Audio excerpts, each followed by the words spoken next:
अस्सलाम वालेकुम प्यारे बच्चों। हमने पिछले लेक्चर में हमारे निसाब का जो माशी तरक्की वाला सबक है निस्फ़ से ज़ायद देख चुके हैं, जिसके तहत हमने मुख्तलिफ़ मंसूबे देखे। साथ ही साथ हमने बैंकों का खौमियाने का पस मंज़र और इसके अलावा हमने 20 नुकाती प्रोग्राम देख चुके हैं।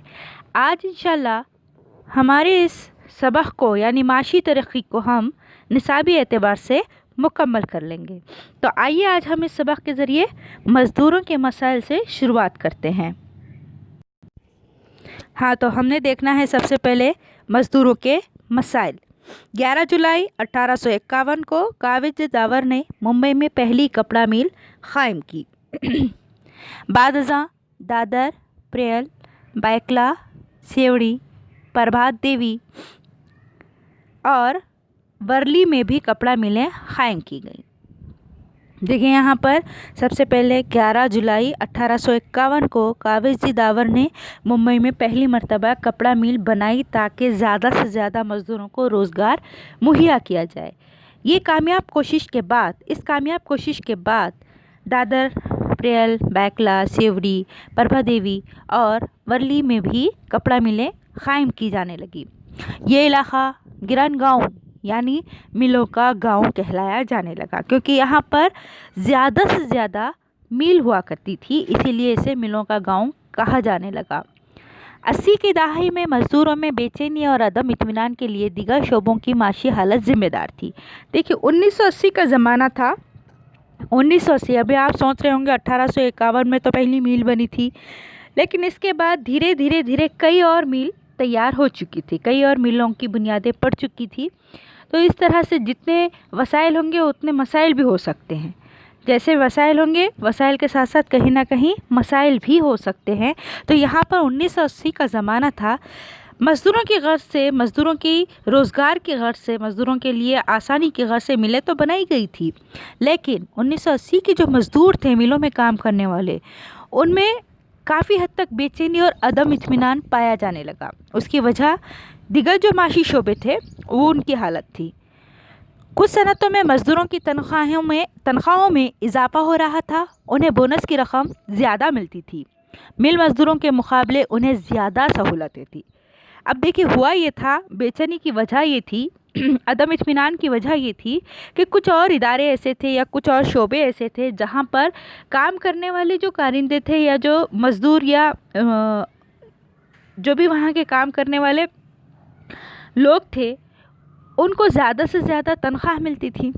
ठीक है, ना सिर्फ तनख्वाह मिलती थी, तनख्वाह के अलावा बोनस भी मिलता था, जैसे कि दिवाली के वक्त में या ईद के वक्त में या और किसी मौके पर, या कंपनी को बहुत ज़्यादा फ़ायदा होता है तो खुशी में ऐसा कोई ना कोई इनको सहूलतें दी जाती थी, कोई ना कोई उनके लिए आसानियाँ दी जाती थी।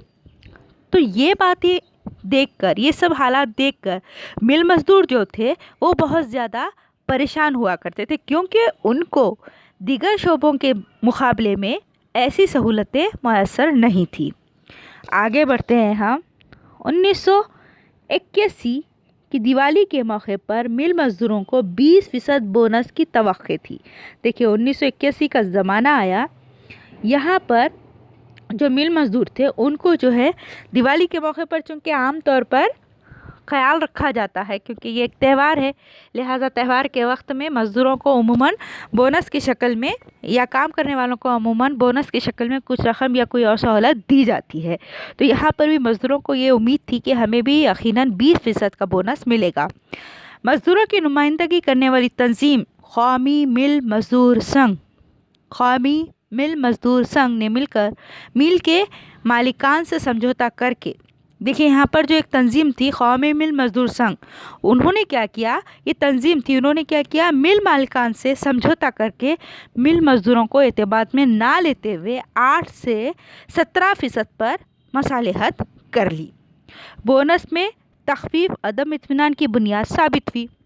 यहाँ पर जो तंजीम थी, यानी कि ये जो मज़दूरों की तंजीम थी और उनके जो नुमाइंदे थे, उन्होंने क्या किया, मज़दूरों को अपने एतमाद में नहीं लिया, बल्कि ख़ुद कहीं ना कहीं हो सकता है इनका कोई फ़ायदा हो, ख़ुद क्या किया, मिल मालिकान से समझौता कर लिया और एक दफ़ा किस बात पर किया उन्होंने, 8% से लेकर 17% तक बोनस लेने पर उन्होंने मसालियत पर इत्तफाक कर लिया। ये बात मज़दूरों के लिए बहुत ज़्यादा अदम इत्मीनान वाली थी, वो बिल्कुल भी बर्दाश्त नहीं कर पा रहे थे। कुछ मज़दूरों ने डॉक्टर दत्ता सामंत से रब्ता कायम किया और इनसे अपनी क़यादत करने की गुजारिश की। 65 मिलों के मज़दूर मुत्तहिद हो गए और दत्ता सामंत इस हड़ताल की क़यादत करने लगे। देखिए यहाँ पर इस तरह से हड़ताल करने की बुनियादी वजह बनी थी बोनस का कम होना, तखफीफ से बोनस का अदा होना या तखफीफ से बोनस देने की बात का सामने आना। और उसके पीछे जो बात थी या जो काम हुआ था वो ये था कि मिल मालिकान से मिल कर के मज़दूर तंजीम के जो नुमाइंदे थे उन्होंने समझौता किया था। 18 जनवरी 1982 को हम आगे देखते हैं। अब 18 जनवरी 1982 को मुंबई में 2.5 लाख मज़दूर हड़ताल पर चले गए। गरन गांव की धड़ धड़कियाँ थमी, गोया मुंबई की नब्ज़ ही थम गई। देखिए अब 18 जनवरी 1982 का ज़माना है। ये 81 से इस तरह के हालात चल रहे थे। 81 के अवाखिर में इस तरह के हालात चल रहे थे। दिवाली के मौके पर बोनस की उम्मीद लगा बैठे थे, लेकिन बोनस जो 20% वो लेना चाहते थे या एक उम्मीद लगा के बैठे थे कि अंदाज़ा हमें 20% का बोनस मिलेगा। बोनस में रकम मिलने वाली थी और मिल मज़दूरों के लिए ये एक खुशाइन बात थी, लेकिन हुआ ऐसा कुछ नहीं, बल्कि मिल के जो मालिकान थे उनके साथ मिलकर तंजीम के नुमाइंदों ने मसालिहत कर ली और 8 से 17% पर इत्तफाक कर लिया। ये बात मज़दूरों को नागवार गुजरी। उसके बाद उन्होंने दत्ता सामंत से राब्ता कायम किया और उन्हें अपने लिए क़यादत करने की बात की या हड़ताल के लिए वो कायद बना चुके थे। इस तरह से 65 मिलों के मज़दूर मुत्तहिद हो गए और हड़ताल के लिए सामने आए। 18 जनवरी 1982 का ज़माना आया जिसमें मुंबई में 2.5 लाख से भी ज़्यादा जो है मज़दूर हड़ताल पे चले गए। अब यहाँ पर जो गरन गांव के नाम से मिलों का एरिया था वहाँ पर धड़ धड़कियाँ थमी, गोया मुंबई की नब्ज़ ही थम गई। धड़ धड़कियाँ थमने से मुराद ये है कि यहाँ पर मिलों की वजह से जो शोर शराबा था वो बिल्कुल ही साकित सा हो गया था, क्योंकि मिलें बंद हो गई थी, क्योंकि मज़दूर यहाँ पर काम करने को तैयार नहीं थे, इसलिए यहाँ पर बिल्कुल ही सन्नाटा छा चुका था। अब हम आगे बढ़ते हैं, देखते हैं कि क्या हुआ। फिर यहाँ पर हमने देखना वज़ीर आला बैरिस्टर अब्दुर्रहमान अंतोले ने इस मसले का हल तलाश करने के लिए सह जमाती कमेटी तश्कील। देखिए उस वक्त यानी 1982 की बात चल रही है, उस वक्त वज़ीर आला बैरिस्टर अब्दुर्रहमान अंतोले ने इस मसले का हल तलाश करने के लिए एक 3 रुकनी जमात या कमेटी बनाई थी। सह जमाती यानी कि 3 जमातों को मिलाकर एक कमेटी बनाई गई। बादशाह बाबा साहब भोसले वज़ीर आला बने। उनके बाद यानी कि वज़ीर आला जो थे हमारे बैरिस्टर अब्दुर्रहमान अंतोले साहब, उनके बाद जो है बाबा साहब भोसले वज़ारत की कुर्सी संभाल चुके थे। उन्होंने ये मौक़िफ़ इख्तियार किया कि हुकूमत क़ानून के मुताबिक हुकूमत क्या करेगी, क़ानून के मुताबिक कौमी मिल मज़दूर संघ के साथ बातचीत करेगी और डॉक्टर दत्ता सामंत ने इस कानून को रद्द करने का मुतालबा किया। देखिए यहाँ पर हुआ ये कि मसालियत को मसालियत के साथ हल करने की कोशिश की गई थी। मतलब ये कि अंतोले साहब के बाद यहाँ पर बाबा साहब आए, बाबा साहब भोसले आए। उन्होंने ये तय किया कि हम क्या करते हैं कि हुकूमत क़ानून के मुताबिक क्या करेगी, ये जो कौमी मिल मज़दूर संघ है इनके साथ मिल कर के, ये जो तंजीम है उनके साथ मिल कर के बातचीत करेगी और बातचीत के ज़रिए मसले को हल करने की कोशिश करेगी। लेकिन डॉक्टर दत्ता सामंत जो कि कायद बने हुए थे हड़ताल के लिए, तो उस तहरीक के लिए वो जो कायद बने थे उन्होंने फ़ौरन ये कहा, मुतालबा पेश किया कि ये जो क़ानून बनाया गया है 8 से लेकर 17% तक का, मतलब बोनस के तौर पे, तो ये क़ानून को रद्द कर दिया जाए। इस तरह से उन्होंने मुतालबा किया।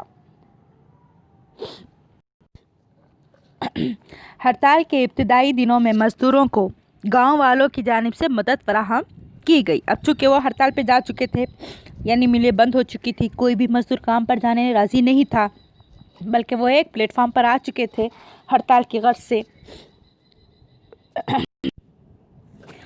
तो यहाँ पर मज़दूर जो है बिल्कुल भी काम पर नहीं जा रहे थे। ऐसे वक्त में गांव के लोग उनकी कोई ना कोई मदद कर रहे थे। हो सकता है उनके खाने पीने को लेकर या और दीगर ज़रूरियात को लेकर मदद की जा रही हो। इब्तिदा में मज़दूरों के लिए एक दूसरे की मदद करना कुछ मुश्किल साबित नहीं हुआ। शुरुआत में तो भले इंसान जैसे तैसे एक दूसरे की मदद कर ही लेता है, लेकिन महकुमा जाती कमेटियां बनाकर उन्होंने अनाज और इमदाद की तकसीम की।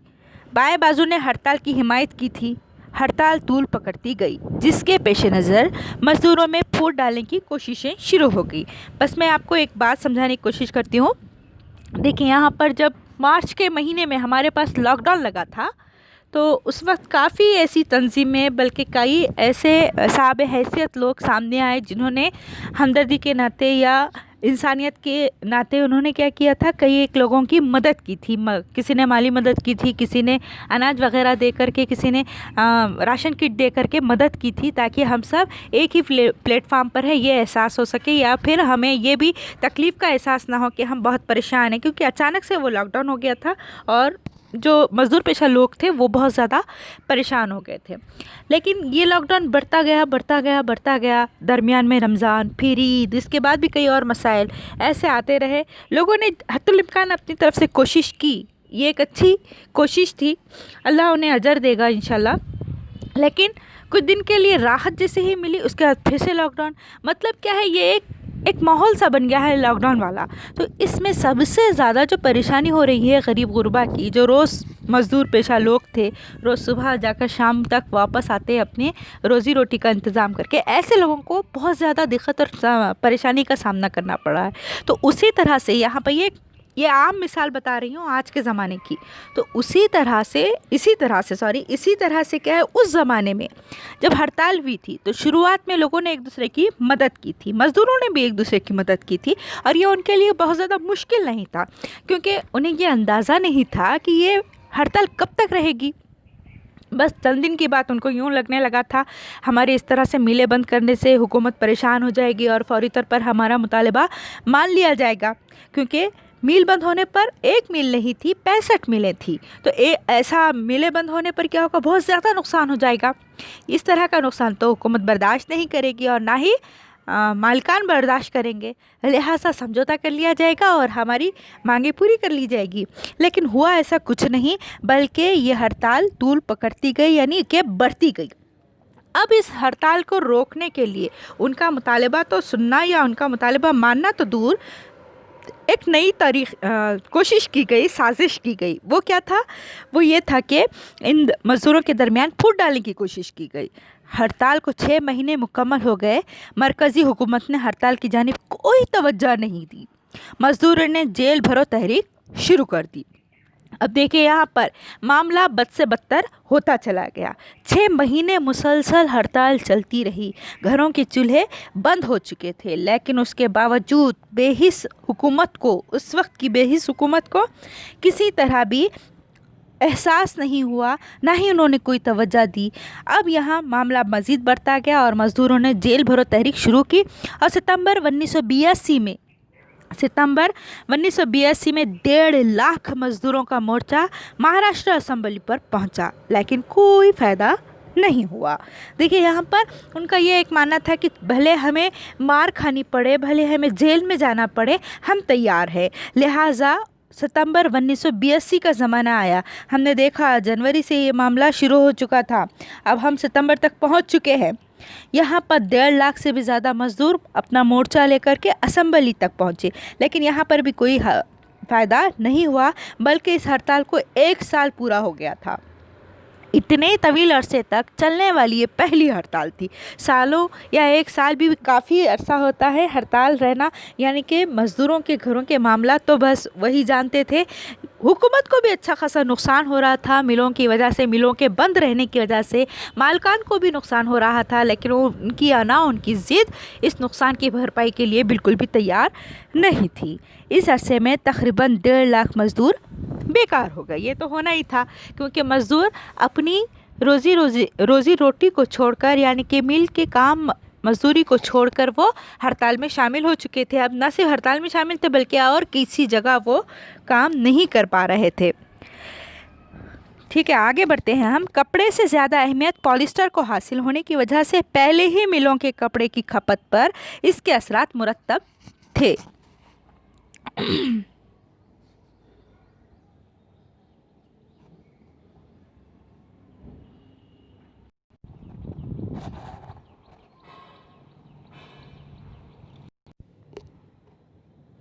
हाँ, तो हम देख रहे थे कि किस तरह से यहाँ पर कपड़े की खपत पर असरात मुरतब हुए, और इसके साथ साथ हमने देखना है आगे कि जो मिलें मुंबई में थी, जिसको गरन गांव के नाम से मशहूर किया गया था जिस इलाके को, अब वहाँ की मिलें सूरत और गुजरात में मुंतकिल कर दी गई थी। आप अक्सर सुनते हैं कि गुजरात से कपड़ा लाया गया या सूरत से लाया गया, यहाँ का कपड़ा बहुत अच्छा होता है क्योंकि यहाँ पर मिलें हैं कपड़ों की। इसलिए मरकज़ी हुकूमत ने 13 मिलों को खौमिया लिया था।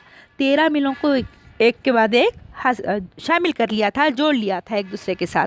मसले का हल ढूंढने के लिए सालिस यानी कि ट्रिब्यूनल नामज़द किया गया, लेकिन फिर भी वो कामयाब ना हो सका। यानी मज़दूरों का जो मसला था वो जहाँ का वहाँ मौजूद था। आगे हम बढ़ते हैं नई माशी पॉलिसी की तरफ। जदीद भारत की तारीख़ में 1991 का साल अहमियत का हामिल है। जदीद भारत की तारीख़ में 1991 का साल जदीद भारत क्यों कहा गया? क्योंकि हम 1960 के बाद की तारीख़ देख रहे हैं, इसलिए ये 1991 का साल जो है अहमियत का हामिल है। अब देखिए आगे बताया गया कि 10वीं लोकसभा इंतखाबात के बाद मरकज़ में नरसिम्हा राव वज़ीर आज़म बने। देखिए यहाँ पर PV नरसिम्हा राव साहब की तस्वीर दी गई है।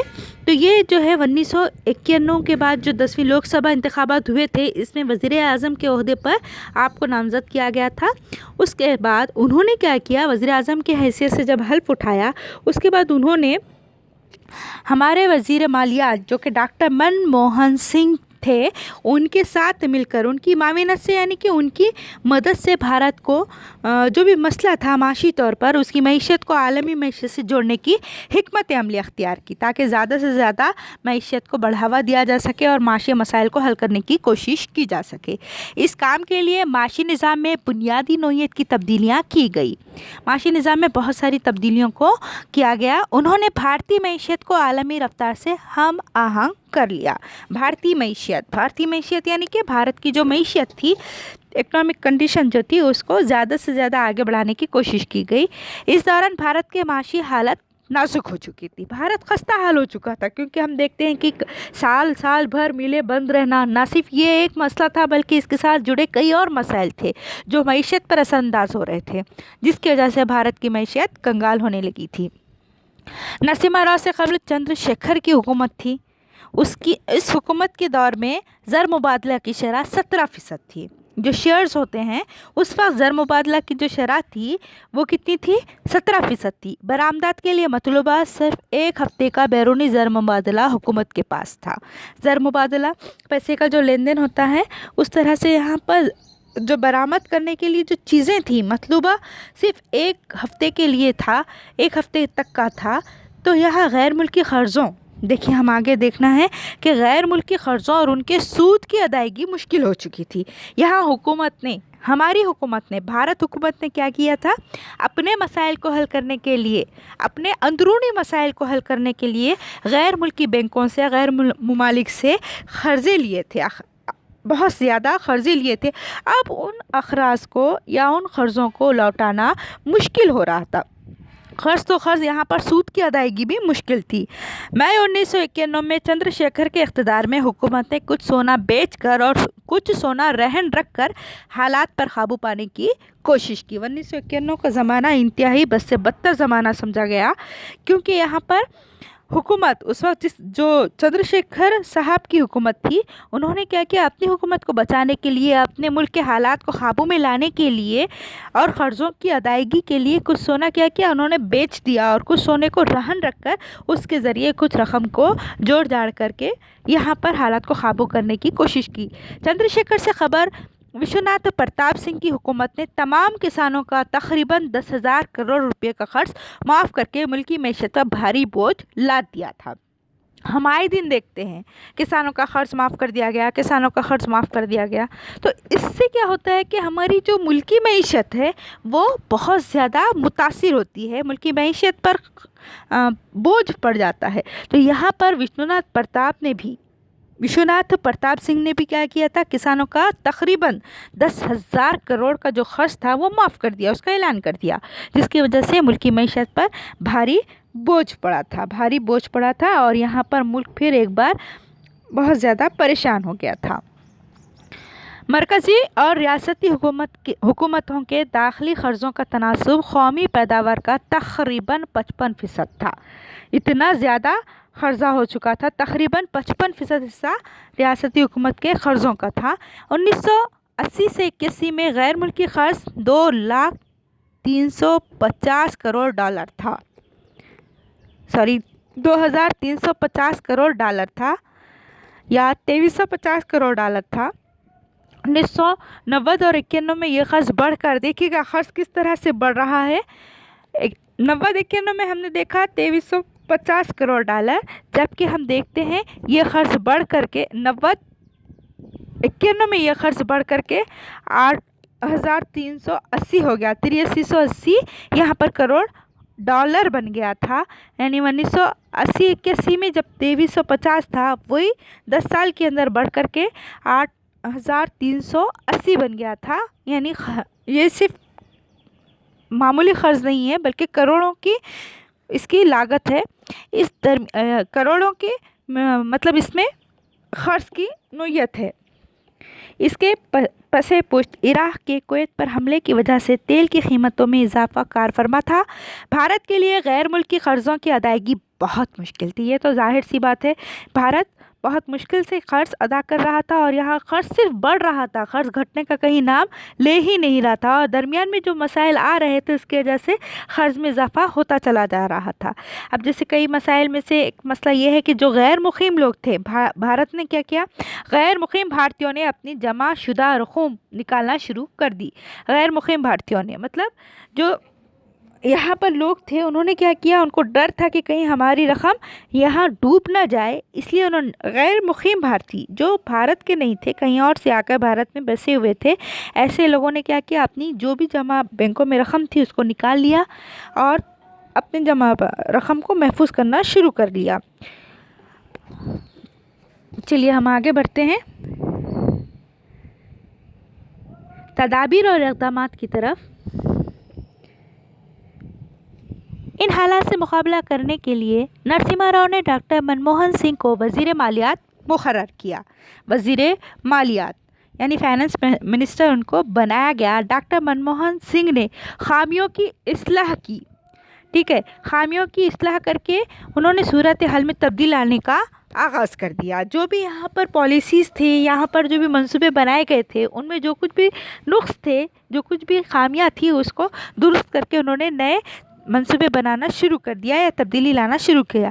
انہوں نے غیر ملکی سرمایہ کاری پر لگی پابندی اٹھا دی۔ صنعتی شعبوں میں اجازت ناموں کا طریقہ 18 صنعتوں تک محدود کر دیا۔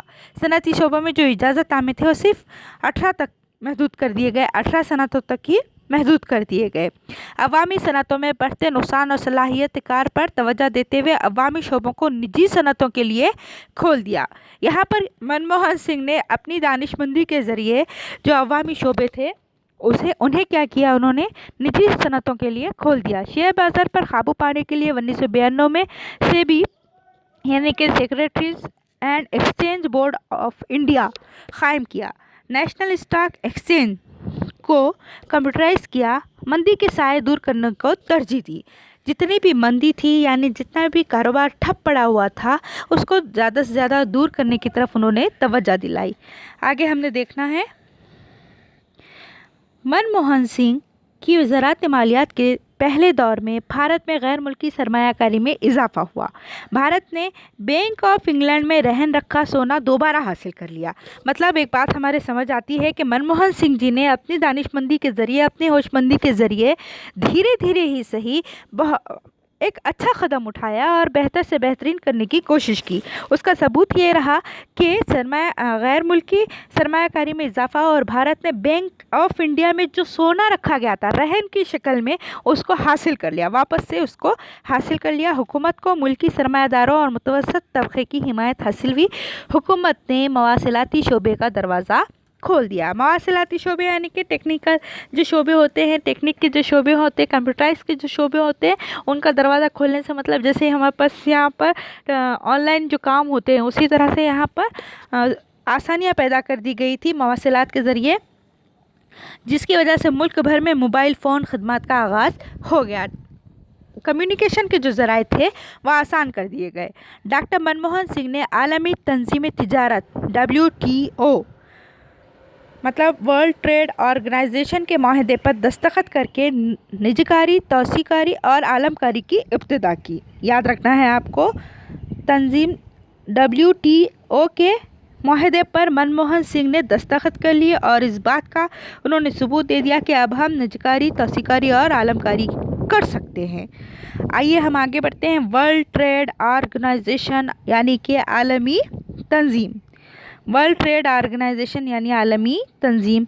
भारत ने 1995 में WTO की रुकनियत हासिल कर ली या अख्तियार कर ली। अब देखते हैं हम इस तंजीम के मकासद क्या थे। बैनुल ममालिक तिजारत को खुला करना, WTO का मकसद जिसमें यह था कि बैनुल ममालिक तिजारत को, कई ममालिक के साथ तिजारती ताल्लुकात बढ़ाना, बैनुल अक़वामी तिजारत की राह में हायल और इम्तियाज़ बरतने वाले क़वानीन, ज़ाब्तों पर पाबंदी और हिकमत अमलियों को ख़त्म करना और दुनिया भर की तिजारत को बाकायदगी के साथ कसीर जमाती निज़ाम की तवस्सुत से मंज़बत करना। यहाँ पर इस तंजीम के बुनियादी मकासद थे। आगे हमने देखना है कि WTO से पहले GATT यानी कि journal agreement on traffic and trade मौजूद थी। ये तंजीम बैनुल अक़वामी सतह पर फ़ाल थी यानी कि मुतहरिक थी, हरकत में रहती थी। इसीलिए आगे देखते हैं हम कि तिजारत इस तंजीम के तहत मनसूबत थी और भारत में WTO से मुतल्लिक़ शदीद मुखालिफत के बावजूद भारत ने WTO की रुकनियत अख्तियार कर ली थी, क्योंकि WTO के क़वानीन माली इमदाद, दरामदात व बरामदात, गैर मुल्की सरमायाकारी के महफूज शोबे, ज़राअत, टेक्नोलॉजी और ख़िदमत से मुताल्लिक़ हैं।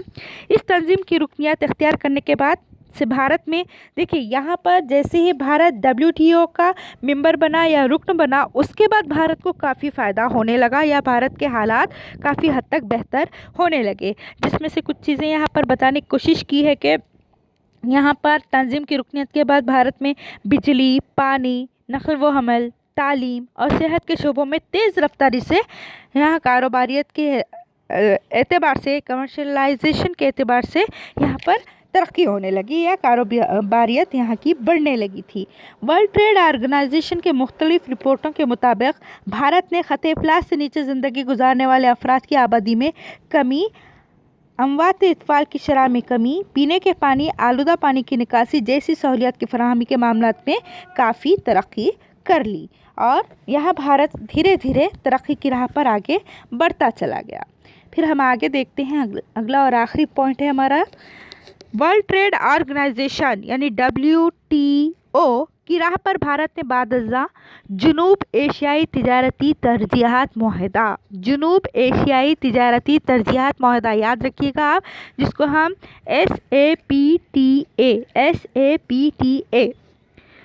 यहाँ पर south Asia professional trade agreement पर दस्तखत किए। भारत ने SAARC ममालिक के लिए मुख्तलिफ अशिया की बरामद पर लगी पाबंदी उठा ली और बरामदती महसूल पर रियायत दी। भारतीय बीमा का शोबा निजी और गैर मुल्की सरमायाकारी के लिए खोल दिया गया। ठीक है, यहाँ पर अल्हम्दुलिल्लाह हमारा ये सबक ख़त्म हुआ। तो हम यहाँ देखते हैं कि ये जो मसाइल थे धीरे धीरे मनमोहन सिंह जी के फाइनेंस मिनिस्टर बनने के बाद, वज़ीर मालियात बनने के बाद काफ़ी हद तक काबू में लाने की कोशिश की। और उसके लिए सबसे अहम बात जो हमारे नज़रों में आई है वो ये कि WTO का रुकन बनना भारत के लिए बहुत ज़्यादा मुबारक साबित हुआ, खुशाइन साबित हुआ, जिसकी वजह से भारत ने अपने मुल्क के कई मसाइल पर काबू पाने की हद्दुल इम्कान कोशिश की, जिसमें हमें बताया गया कि जो ख़त इफ़लास से यानी BPL वाले जो लोग थे यानी बिलो पॉवर्टी लाइन से नीचे जो लोग थे उनकी आबादी में कमी लाई गई। अमवात इत्फाल طفل کی جمع ہے بچوں کو کہتے ہیں۔ چھوٹے بچوں کی جو موت ہوا کرتی تھی اس شرح میں کمی لائی گئی۔ پینے کے پانی کی سہولتیں، آلودہ پانی کی نکاسی کا انتظام جیسی کئی سہولیات فراہم کی گئیں، اور اس طرح سے جو اشیاء پر پابندی لگائی گئی تھی ممالک کے لیے، مختلف اشیاء پر جو برآمدات پر لگی پابندی تھی اسے بھی اٹھا لیا گیا اور برآمداتی محصول پر رعایت دی گئی تاکہ یہاں پر زیادہ سے زیادہ معیشت کو مستحکم کیا جا سکے۔ ٹھیک ہے، انشاءاللہ ہم باقی ہوم ورک وغیرہ سرگرمی کے ذریعے مکمل کریں گے۔